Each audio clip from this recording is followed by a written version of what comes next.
Have you ever stopped to think about how really ancient, civilizations navigate modern geopolitics, especially when they share thousands of years of history? It can be, a pretty turbulent dance sometimes. Today, we're diving deep into maybe one of the most complex examples out there, the relationship between India and China. Our mission really is to unpack all the different layers. We'll look at the ancient stuff, trade, culture, but also in a modern economics, and crucially, those persistent strategic rivalries. We want to get beyond just what happened and explore why it matters and what keeps things so dynamic and often pretty tense. You're spot on. It's definitely not a simple story. It's more like this really intricate tapestry, right? You've got threads of shared history, but also, significant friction.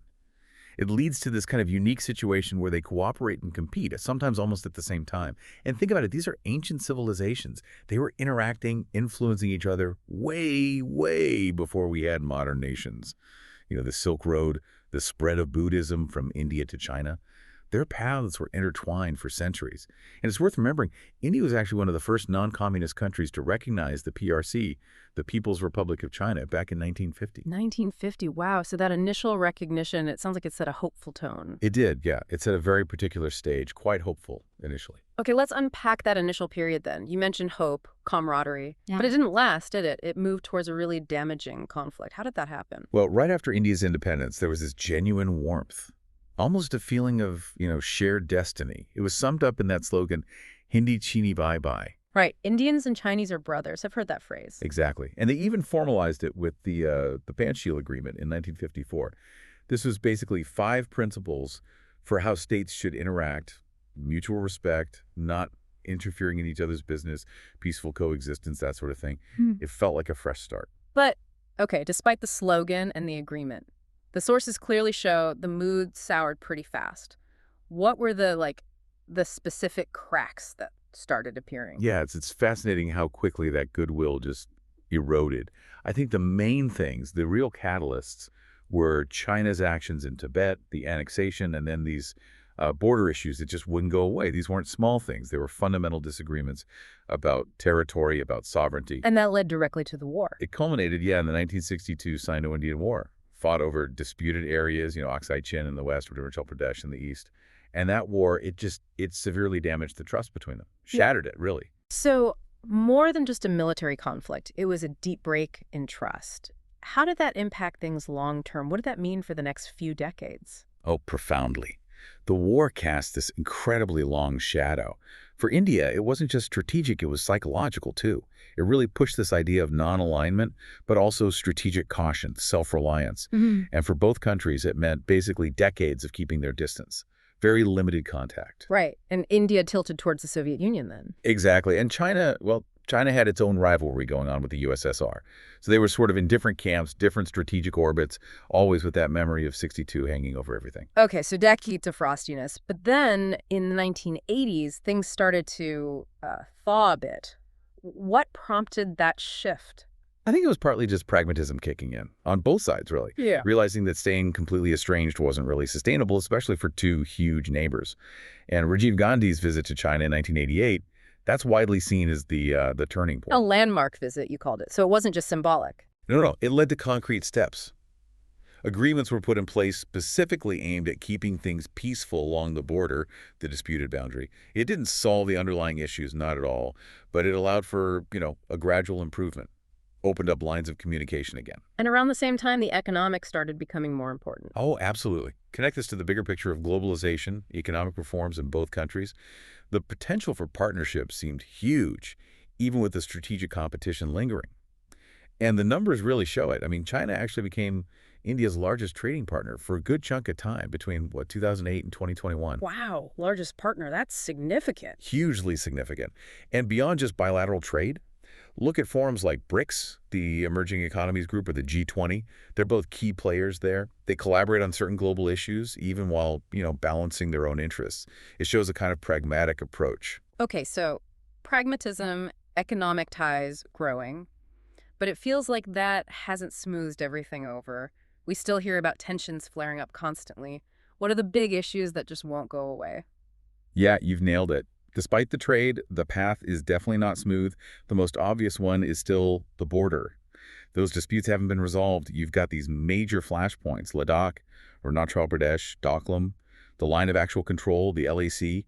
It's still a live issue. And it leads to actual confrontations, not just diplomatic spats. Exactly. Those military standoffs like Doklam in 2017 or the really serious one in the Galwan Valley in 2020 where soldiers died. Yeah, Galwan was a major shock. Yeah. A real wake-up call about how fragile things are. It's a stark reminder, isn't it? Then there's the economic side you mentioned earlier, the trade imbalance. That's still a big deal. Oh, yes. Often overshadowed by the border drama, but really significant. India imports way, way more from China than it exports to China. That huge deficit is not just numbers on a spreadsheet. It affects Indian industries, jobs.